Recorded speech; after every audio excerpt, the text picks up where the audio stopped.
Deputy Prime Minister David Seymour is doubling down after telling a London audience that smokers are fiscal heroes earlier this month because they pay lots of tax and die early. But opponents say smoking-related deaths are no joke. Senior political... That's the acting Prime Minister. He loves smokers because they pay lots of tax and die early. That's the acting Prime Minister. Reporter Benedict Collins has more.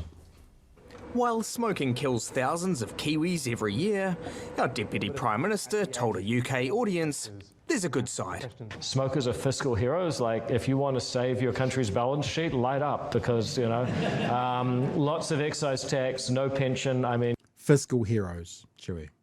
Fiscal heroes is how he considers smokers. Now, many are going to say he's telling a joke, but he's not.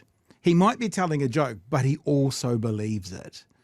You know, Chewie will tell you about comedy on stage. The best kind of comedy, not that this is the best kind of comedy, comes from truth. He's telling a joke, but he believes it because he doubles down on it. Excise tax, no pension. I mean, you're a hero. His remarks appalling others. It's horrific.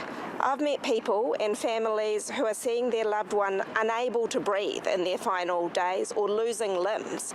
It is not a quick death and it is incredibly expensive. Today, David Seymour wasn't backing down. Were your comments about smokers up in the UK, were they in poor taste? No, because they're true. And the fact is, if you smoke cigarettes, you pay a lot of tax and you get less superannuation. People now believe that we should be guided by taste rather than truth. We're not going to have much good debate in this world. But a lot of New Zealanders, they have pretty grisly deaths from smoking-related diseases. And here you've got the Deputy Prime Minister of New Zealand calling them fiscal heroes. Well, one of the consequences of people smoking is that they leave more money in the government's coffers. Now, it's a pretty grisly choice, but that doesn't mean we shouldn't have people who are prepared to put the facts out there. The idea that it's somehow amusing to talk about death and addiction as being great ways to generate revenue for the government is just puerile. His cabinet colleagues were out and about today. What do they make of it? His cabinet colleagues were out and about today, running as far as they humanly could away from anything that David Seymour actually said. Now, just remember, I'm going to show you something shortly. He says it was not in poor taste because it was true. I don't think the idea about the excise tax that smokers put into the economy was the bit that people were talking about, the poor taste. It was basically celebrating them as a piggy bank. That was the bit. Calling them fiscal heroes. It was the terminology of calling them heroes to your neoliberal plan that was in poor taste, not the fact about the excise tax that smokers put into the economy. So anyway, Nikki No Boats and her mate, Erica No Lunches, want to respond. I presume they were a joke. I'll leave David Seymour to explain his own jokes. He also told the audience his government was right to shoot down Labour's smoke-free generation law, which would have stopped those born from 2009 onwards from buying smokes. You would never be able to buy cigarettes in New Zealand because the age would go up every year. It was quite evil in a way. So evil? Stopping people from smoking is evil. Now, he's about to walk that back. He's going to walk back the word evil, but he's not going to walk back the more important part. So of the two things, the saying it was right to walk it back or calling it evil, what's better for society? Well, actually acknowledging you made a mistake in walking it back? No, he's not going to walk that back, but he will walk back using the word evil. He did backtrack from calling it evil. On reflection, that wasn't the right word for it, but it was a poor policy, and that's why our government's reversed it. He's let us see what the government really thinks, that they value smokers for their taxes, but don't care about those people's health. Yep. Opponents call it callous. The government calls it facts.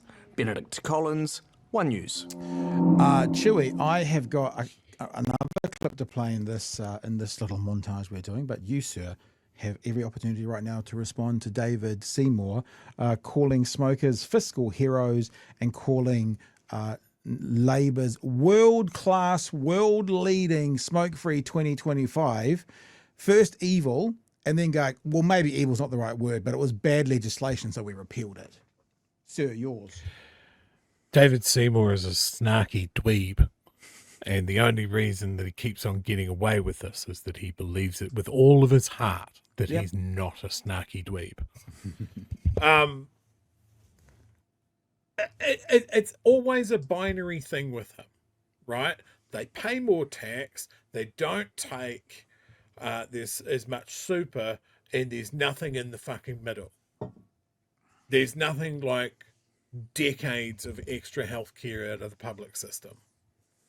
There's also no humanity there. They're just revenue paying units. And then it's what they take out of the government system. There's no person there. There's no family member there. There's no years and years and years of being under the knife to cut something out of you, to living maybe another decade with one lung, to being hooked up to an oxygen tank and just basically drowning in your last few years. That's a joke. We can make a joke out of that, and he can just go, well, it's not bad taste because it's true. Because a true thing can't also be in bad taste. It's always binary with this guy.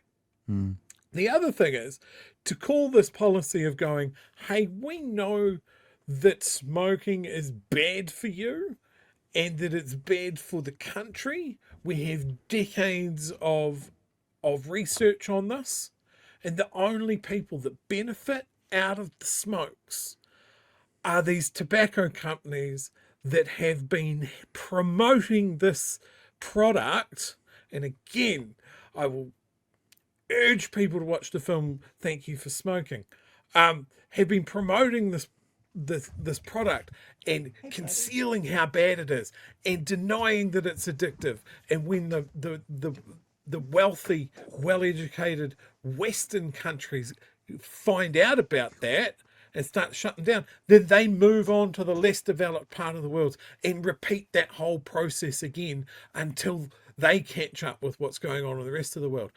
That's fucking evil.